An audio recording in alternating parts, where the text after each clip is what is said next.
안녕하세요. 조선일보 경제부의 박사기자 방현철입니다. 지금은 생방송으로 보내드리는 방현철 박사의 월스트리트 시간입니다. 매일 아침 8시 글로벌 경제의 신호등이자 알람시계인 월스트리트의 주요 이슈를 3가지 포인트로 정리합니다. 그리고 차례차례 이슈를 격파해 볼 텐데요. 그럼 6월 14일 월요일 생방송 방현철 박사의 월스트리트를 함께할 분을 소개해 드리겠습니다. 텍톤 투자자문의 주식운용본부장을 맡고 계신 신종민 상무님입니다. 안녕하세요. 안녕하세요. 주식운용본부장을 맡고 계신데 네. 수시로 주식을 사고 팔고 이러시나요 혹시? 그러진 않습니다. 네, 그러진 않습니다. 네. 그러면 그 남는 다른 시간들은 또 뭘 하세요? 굉장히 바쁜데요. 저희가 이제 글로벌 주식 상품을 운영하다 보니까 저희 네. 하우스는 글로벌 리서치에 이제 역량을 다 집중을 하고 있거든요. 네. 그래서 아침에 출근하면은 글로벌 증시 체크하는 것부터 뉴스 읽는 것부터 리포트 읽는 것부터 해서 사실 하루 종일 리서치를 굉장히 바쁘게 돌아갑니다. 사고 팔지 않더라도 할 일이 엄청 많은 거군요. 굉장히 많습니다. 예. 네. 신상무님과 잠깐 인사를 나눠봤고요. 그러면 먼저 짧게 이제 지난주에 있었던 월가 주간 브리핑부터 시작해 보도록 하겠습니다. 11일로 끝난 지난 월가 증시에서 한 주간 다우지수는 0.8% 하락했습니다. 하지만 S&P 500은 이틀 연속 사상 최고치를 계속 기록하면서 0.4% 상승했습니다.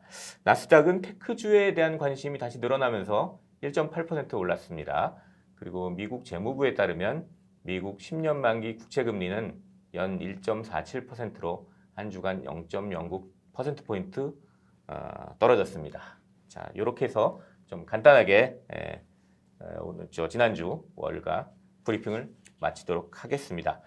이번 주에 이제 주목해서 월가에서 봐야 될 지금 3가지 포인트를 한번 정리를 해봤는데요. 첫 번째, 전 세계가 지켜볼 파월의 입입니다. 두 번째, 미 의회까지 빅테크 공격. 그리고 세 번째로는 월가가 품은 중국 전기차 3대장.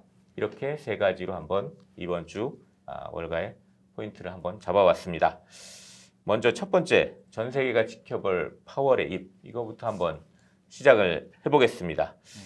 지난주에 5월 소비자 물가 상승 이렇게 좀 5%에서 좀 높게 나왔지만 시장이 좀 소화하는 모습을 보였습니다. 네. 그런데 이제 이번 주는 그 투자자들이 이제 지켜보는 게 15, 16일 있을 미 연준의 연방공개시장위원회 FOMC라고 하잖아요. 네. 이거를 지켜보고 있는데 이 결과가 언제 나오는 거죠?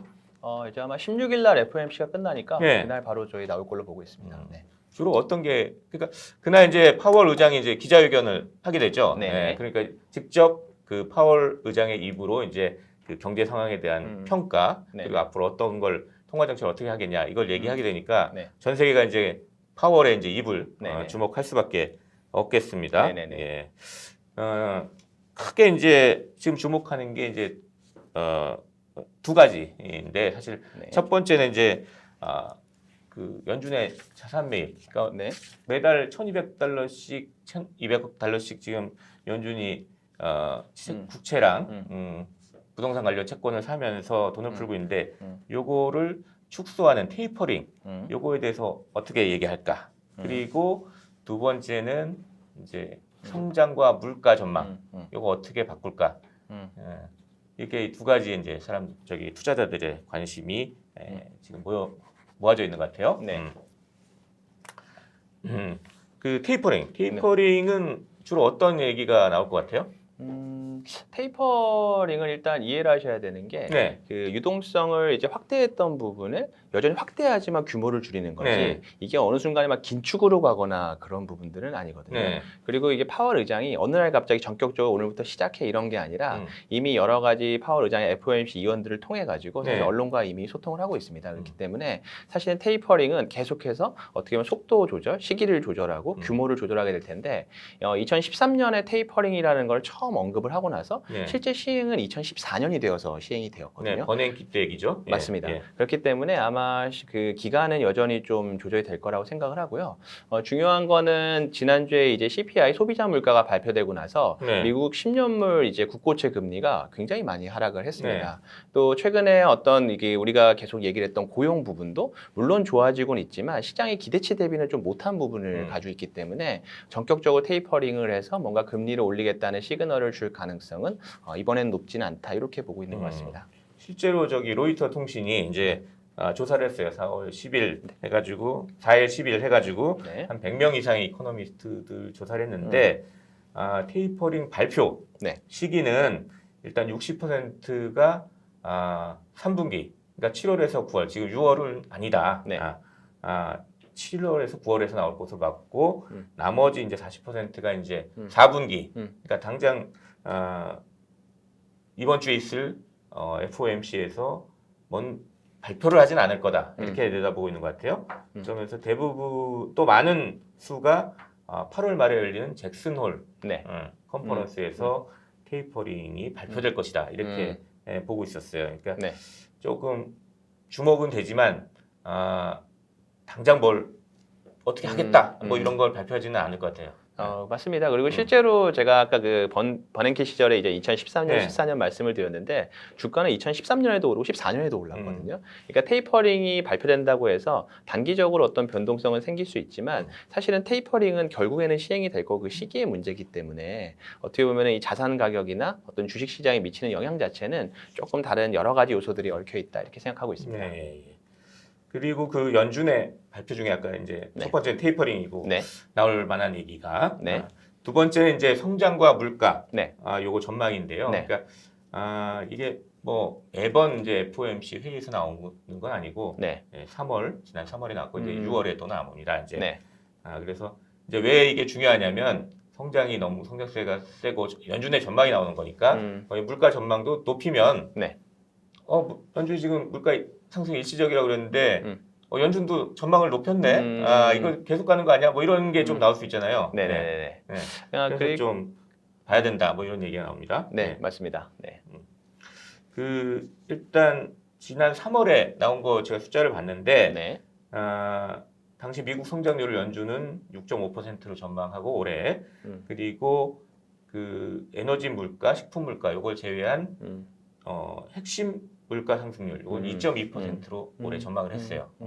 근데 실제 이미 그 물가 상승률은 이미 CPI 기준 네. 소비자 물가 상승률 기준으로 4월 달에 4.2, 5월 달에 5% 네. 뭐 이렇게 됐고 좀 PC가 뭐 개인 소비 지출 물가 기준으로 네. 이미 3.1% 해가지고 상당히 높게 나왔거든요. 그러니까 이걸 더 높일 가능성이 높다 이런 얘기들이 많이 나오는 것 같아요. 맞습니다. 근데 실제로 그 물가 어떤 그 예상치만 높아지는 게 아니라 지금 경제 성장률 자체가 이제 전 세계적으로 지금 높아지는 추세에 있기 때문에 결국에는 지난 시간에도 말씀드렸지만 인플레이션이라는 거는 속도만 조절될 수 있고 폭만 조절될 수 있으면 경기에 굉장히 호재이기 때문에 이번에도 성장률과 물가를 둘 다 고려한 측면으로 그 어떤 지표의 레벨을 우리가 봐야 될 거라고 생각하고 있습니다. 단지 뭐 물가 전망만 올리는 게 아니라 성장 전망도 맞습니다. 올리면 경기가 좋아진다니까 주가에 좋은 영향을 미칠 수도 있다. 맞습니다. 하지만 또 인플레 쪽에 좀 초점을 맞춰서 본 투자자들은 인플레 때문에 금리를 올리게 되고 그러면 좀 주가에 안 좋은 거 아니냐 뭐 이런 이제 생각을 하는 분들도 있는 것 같아요. 그러니까 맞습니다. 네. 잘 지켜봐야 할 것 같습니다. 네. 예. 두 번째 이슈로 한번 넘어가 보도록 하겠습니다. 네. 두 번째는 미 의회까지 빅테크 공격입니다. 예. 사실 지난주에 빅테크주들이 좀 괜찮았잖아요. 성적이. 주가 굉장히 좋습니다. 예. 네네. 브리핑 때도 말씀드렸지만 다우지수는 떨어졌지만 나스닥은 상당히 올랐어요. 1.8%. 네네네. 예. 그리고 뭐 시장에서도 다시 기술주를 사자. 뭐 이런 이제 분위기도 있어요. 네. 펀드 스트레이트라는 회사의 톰리 공동 창업자가 뭐 기술주, 빵주, 페이스북, 아마존, 넷플릭스, 구글, 뭐 예상의 알파벳 요걸 가리키는 주식 단어죠. 네. 이들에 대한 투자 의견을 비중 축소해서 비중 확대로 상향. 상당히 분위기가 좋은데 갑자기 또 꽝 뭐 하나 소식이 터졌죠. 네. 그 11일 날 이제 미 의회 이제 그 민주당과 공화당 의원들이 네네. 이제 빅테크를 규제하자. 네. 뭐 이런 법안을 5개나 냈다고 합니다. 네네네. 예. 그 내용을 좀 보셨죠? 예. 네네, 봤습니다. 소위 뭐 네. 플랫폼 독점 중단법 뭐 이렇게 얘기하는데 네네네. 뭐 어떤 내용인지 좀 소개 좀 해주세요. 예. 일단은 저희가 지난주에 말씀드렸던 G7에서 네. 어떤 법인에 대해서 어떤 최소 법인세율 네. 그런 거와 마찬가지로 15%로 그때 얘기했죠. 맞습니다. 예. 근데 그 안에서도 봤지만 사실은 말씀드린 대로 영국의 최저세율이 이제 19%이기 때문에 이 15%라는 거는 어쩌면 큰 영향을 주지 않을 수 있다고 말씀을 드렸는데요. 이번에 어떻게 보면은 그냥 이해하시기 쉽게 반독점 규제법이라고 말씀 통칭을 드리면 예. 이 내용은 어떻게 되냐면 시가총액이 6천억 불 이상, 우리나라 돈으로 한 700조 원 이상 기업 엄청나게 중에 큰 빅테크 월간 활성자가 개인으로는 5천만 명, 혹시나 기업 회원을 가지고 50만 있다. 명? 5천만 명입니다. 그, 예, 5천만 명. 예. 그다음에 기업으로는 10만 개 이상의 회원을 월간 활성자로 가지고 있는 기업들에 대해서 규제를 하는 거기 때문에 지금 이 기준에 들어가는 미국 기업들은 4개 기업밖에 없습니다. 애플, 아마존, 구글, 페이스북 이 4개 기업에 대해서 예. 앞으로 어떤 비즈니스를 하거나 어떤 M&A를 할 때 조금 더 까다로운 규정을 어떻게 보면 적용을 하겠다. 예. 그러니까 여기서 들어보시면 알겠지만 마이크로소프트는 대상에서 지금 빠져 있는 상태고요. 그렇게 해서 어떻게 보면 이 법안이 지금 발효가 되는 게 아니라 일단은 상원과 하원의 민주당과 공화당에 의해서 발의가 된 상태고 예. 여전히 하원, 상원 통과해야 되고 또 여러 가지 또 법안들이 아직 남아 있습니다. 그래서 그런지 하여튼 어쨌든 저 금요일 날 좀 네. 시장에 충격은 있었어요. 그래서 네. 뭐 페이스북, 아마존, 뭐 구글 이런 주식들이 좀 떨어졌거든요. 네네. 그러니까 시장이 뭐 아직 뭐 한참 뭐 발의됐으니까 의회 논의 과정이 있다 하지만 그래도 좀 긴장을 하고 있는 것 같습니다. 예. 네, 그렇게 볼 수도 있고요. 일단 네. 말씀하신 기업들 주가 수준 자체가 거의 지금 사상 최고치 수준에 네. 가 있고요. 근데 이번에 나온 어떤 이슈나 어떤 법안 자체는 시간이 벌써 한 2년 정도 진행되면서 좀 익숙해진 부분이 있기 때문에 네. 주가는 거기에 대해서 이게 많이 놀라지는 않은 것으로 그렇게 판단하고 있습니다. 일단 근데 이게 법안이 초당적으로 발의됐다. 그러니까 이 공화당, 민주당 할 거 없이 맞습니다. 똑같은 생각을 하고 있다는 게 좀 그 영향이 있을 수 있는 것 같고요. 네, 네. 맞습니다. 플랫폼 기업들이 지금 하는 비즈니스라는 게 독점을 네. 통해 가지고 사업을 확장하는 이런 네. 모델인데 네. 이런 모델 자체가 흔들리는 거 아니냐 뭐 이런 우려도 나와요 사실은. 맞습니다. 구체적으로 말씀드리면은 이 법안을 발의하면서 이제 사례로 든 것들이 네. 예를 들어 구글이 구글 검색창에서 검색했는데 유튜브가 바로 뜨게 되는 거. 네. 이거는 경쟁 회사한테 어떻게 보면은 이게 불이익을 주는 거다. 그다음에 아마존 같은 경우에는 PB 상품이라 그래 자사 제품을 15만 개 이상 지금 자체 생산을 하고 있는데 네. 그런 것들을 마찬가지로 타사의 어떤 플랫폼에 영향을 줄 수 있다 그러면 그것도 문제가 있는 네. 거고 페이스북 자체는 이미 거대한 플랫폼인데 자꾸 M&A를 해가서 그 어떤 영향력을 넓히는 부분들에 대해서 방금 얘기한 그런 이슈에 대해서 다 하나하나 회사가 자체적으로 증명을 해내야 된다. 뭐 이렇게 지금 진행되고 있는 상황입니다. 네, 작년에는 뭐 빅테크 기업들 해가지고 의회에다 불러가지고 청문회까지 했잖아요. 맞습니다. 네. 저기 그 미 의회에서 그러니까 네네.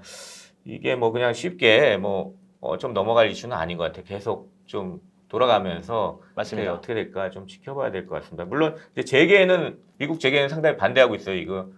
그렇죠. 예, 네네. 예, 자기들 규제를 이렇게 옥죄는 네. 규제로 옥죄는 법안이다. 그래서 반대 성명을 내기도 했습니다. 그러니까 좀 논의 과정을 봐야 되겠지만 그래도 그냥 쉽게 그냥 넘어갈 이슈는 아닌 것 같다. 이게 제 생각입니다. 네, 예. 맞습니다. 자, 이렇게 해가지고 이제 두 번째 이슈인 그 미 의회까지 빅테크 공격 네. 이 이슈를 알아봤고요. 네. 세 번째 이제 이슈는 월가가 품은 중국 전기차 3대장. 네. 이런데 이게 좀 그냥 처음 보시는 분은 약간 생소할 수 있는데 이게 무슨 얘기입니까? 예, 전기차 3대장. 중국 전기차들을 왜 월가에서 봐야 되는 거죠? 네. 중국 시장에서 보면 안 돼요? 네. 맞습니다. 너무 제목을 제가 이렇게 말씀드렸는데 박사님이 너무 이렇게 멋있게 지어주셨는데요. 네. 지금 우리 테슬라라는 기업은 굉장히 잘 아실 거고요. 네, 어떻게 보면 전기차 업체. 기술을 선도하는 기업이고 네. 어떻게 보면은 지금 중국에서 테슬라 같은 기업들을 세 개를 꼽을 수가 있는데 네. 저 화면에 보이시는 니오, 그다음에 리오토, 그다음에 엑스펑이라고 하는 세 개 기업들이 있는데 네. 이 기업들이 특징적으로 셋 다 미국에 상장이 되어 있습니다. 그러다 보니까 보니까 우리가 한번 이렇게 미국 시장을 네. 볼 때 또 주요하게 볼 기업들이라고 생각을 해서 제가 준비를 해봤습니다. 미국 시장 어디에 돼 있어요? 다 나스닥에 상장돼 있나요? 저 가운데 보시는 리 오토라는 회사 같은 경우는 나스닥에 상장이 되어 있고요. 이상이라고 써 있는데. 네, 맞습니다. 리샹이라고 있습니다. 중국어로는. 예. 그다음에 첫 번째 보시는 니오, 그다음 마지막에 보이는 엑스펑이라는 회사는 여기는 뉴욕 거래소에 상장이 되어 있습니다. 그렇군요. 네. 이런 중국 그 전기차 시장 업체들을 보려면 이 월가 네. 뉴욕 시장을 봐야 되겠네요. 그러니까. 맞습니다. 네네네. 예. 얼마나 이제 좀 관심들이 많아요. 그럼 시가총액이 뭐 이런 걸로 보나요? 맞습니다. 예. 지금 보이시는 그 리오토나 엑스펑 같은 경우 시가총액이 한 30조 원 전후로 지금 형성이 되어 있고요. 예. 니오 같은 경우에 최근에 주가가 하락했음에도 불구하고 80조 원 정도가 되니까 음. 우리나라 현대차보다도 이미 시가총액은 더 커져 있는 어이구, 기업들이라고 생각하시면 됩니다. 예. 네. 이게 최근에 또 관심을 받게 된 어떤 계기가 좀 있다고 그러는데. 맞습니다. 예. 이 발표 주제를 준비하게 된 게 음. 지난주에 이제 중국의 5월 전기차 판매량이 발표가 되었습니다. 근데 5월이 전년 대비로 174%가 성장을 했는데 사실 전기차도 지금 최근에 여러 가지 이슈가 되는 차량용 반도체 부족으로 인해서 과연 생산 판매가 원활하게 될 수 있을까 이슈가 있었는데 그걸 부식시키는 어떤 서프라이즈한 어떤 실적이 나왔고요. 중요한 거는 5월까지 누적으로 자동차 시장에서 어떤 전기차를 포함한 친환경차의 침투율이 역사상 처음으로 중국이 10%를 넘어섰습니다. 그렇기 때문에 어떤 이 10%한 숫자에 대해서도 우리가 좀 의미를 부여해야 된다 이렇게 중국 생각하고 전체 있습니다. 돌아다니는 차 중에 10%가 전기차라는 얘기인데. 신차 판매량이 10%. 신차 판매량에. 신차 판매량이. 예. 그러니까 그래도 10%라는 숫자 자체가 상당히 의미가 있습니다. 의미가 있네요, 그냥. 맞습니다. 의미가 적지 있습니다. 않은 차들이 지금 중국에서 전기차로 팔리고 있다. 맞습니다. 이런 뜻인 것 같습니다. 그런데 이제 그런 최근에 뉴스로 또 관심을 받고 있지만 좀 근본적인 중국 전기차 업체들을 봐야 되는 이유가 있다고 그러시는데 어떤 게 있을까요? 지금 이제 어떻게 보면 조금 더 이제 큰 그림으로 말씀을 드리면 저희가 90년대 말에 인터넷 닷컴 부부를 경험을 했었는데 그때 그 인터넷을 이끌었던 디바이스는 개인용 PC가 급격히 보급되면서 우리가 인터넷 버블을 경험을 했었고요. 그 다음에 봤던 우리 어떤 모바일 혁명 시대에는 스마트폰이라는 디바이스가 그렇죠. 또 우리가 이런 라이프 스타일의 변화를 우리가 급격하게 경험을 했는데 지금 어떻게 보면 인공지능 4차 산업혁명 시대인데 과연 이 시대를 이끌 디바이스는 어떤 디바이스냐? 이제 많은 전문가들이 자율주행이 탑재된 전기차라고 생각을 하고 있습니다. 그러니까 자율주행 기술이 올해 말이 되면은 우리가 운전대는 잡고 있지만 차량은 그냥 자동으로 운전하는 레벨 3 자율주행이라 하는 것이 상용화가 될 거고요. 2년 후 2023년 말이 되면은 정말 우리가 손을 놓고도 자율주행으로 우리가 차를 탈 수 있는 그런 시대가 열리기 때문에 지금 어떻게 보면 급격하게 변화하고 있는 산업의 변화에서 가장 중요한 차가 전기차고 근데 이 전기차 시장은 중국이 전 세계 시장의 50%를 점유하고 있고 중국 기업들이 굉장히 강력한 경쟁력을 보유하고 있습니다. 아니 그 AI 시대에 뭐 그 강력한 디바이스가 이제 전기차가 될 거라는 것 좀 이해가 되는데 아니 그럼 테슬라 그냥 거기 투자하면 되지 왜 중국차에 해야 됩니까? 뭐 그 이유를 좀 설명해 주시면 되겠네요. 굉장히 중요하신 질문인데요. 그렇게 해서 제가 중국 전기차를 봐야 되는 어떤 세 가지 이유에 대해서 좀 정리를 해왔는데요. 좀 보여주세요. 다음 슬라이드를 좀 보여주시면요. 첫 번째는 우리가 중국 전기차를 생각을 해보면 왠지 중국 제품이니까 왠지 쌀 거라고 싸구려 느낌이 많이 들죠. 맞습니다. 중국 그러면 이미지가 좀 세계 공장이다 그러면서 되게 싼 것들을 많이 생산했기 때문에 맞습니다. 근데 지금 제가 화면에 준비해온 저 니오, 리샹, 그다음에 엑스펑의 저 대표 모델들은 굉장히 고가의 차량입니다. 그래요? 그러니까 차량 가격이 한 5천만 원에서 1억 원을 상회할 정도로 고가의 차량이니까 실제로는 테슬라보다도 더 비싼 모델들이 중국에서 팔리고 있다는 얘기고. 실제로 팔리고 있는 거예요? 그냥? 맞습니다. 실제로 팔리고 있고 이 모델들이 지금 굉장히 판매량을 지금 급증하면서 이끌고 있기 때문에 어떻게 보면 이 모델들이 이 가격대에 팔린다는 얘기는 어떤 소비자의 니즈를 충분히 충족을 하고 있고 브랜드력이 있고 소비자 만족도가 그만큼 높다는 그러니까 과거에 우리가 중국 제품을 봤을 때랑은 조금 다른 관점으로 전기차를 봐야 된다 생각하고 있습니다. 그렇군요. 그게 뭐 첫 번째 이유가 굉장히 프리미엄 브랜드 이런 걸 냈다는 말씀인 것 같은데. 그리고 두 번째로 말씀을 드리면요. 중국은 좀 독특한 생태계를 가지고 있습니다. 제가 보여드리는 이 장표가 뭐냐면 지난주에 이제 파이낸셜 타임즈에 나온 차트인데요. 중국은 특이하게 Government Guidance Funds라 그래서 GGF라고 하는데요. 정부가 가이드하는 어떤 벤처 캐피탈들, 어떤 투자 자금들 이런 펀드가 형성이 되어 있는데 그게 금융위기 이후부터 2008년 이후부터 누적된 투자 금액이 1,000조 원에 달합니다. 우리가 소프트뱅크라는 회사 굉장히 유명하니까 잘 아실 텐데요. 네. 소프트뱅크의 비전 펀드가 지금 두 개인데 하나가 각각 100조, 100조에서 200조를 운용을 하고 있거든요. 근데 이 1000조 원이라는 돈이 중국에서 GGF만으로도 운용이 되고 있고 이런 것들이 중국의 수많은 스타트업과 그런 어떤 생태계에 지금 투자가 되어 있는데 전기차도 마찬가지입니다. 근데 굉장히 특이하게도 이 펀드는 정부가 승인을 해야만 엑시트를 할 수 있습니다.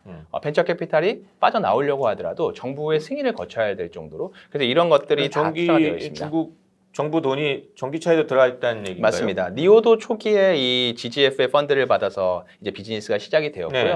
단순히 전기차를 생산하는 완성차 업체뿐만 아니라 그 안에 충전업체, 부품업체, 소재업체들까지 이 생태계에 굉장히 많은 돈이 투자가 되어 있습니다.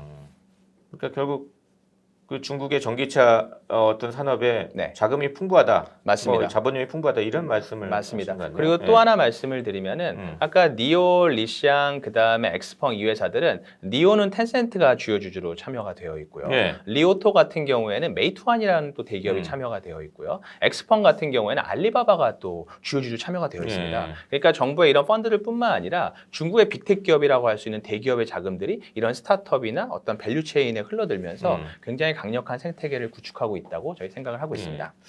그 아까 첫 이슈에서도 말씀하셨지만 약간 중국은 싸구려 이미지가 있고 네. 기술도 별로일 것 같다 뭐 이런 이미지가 있는데 네.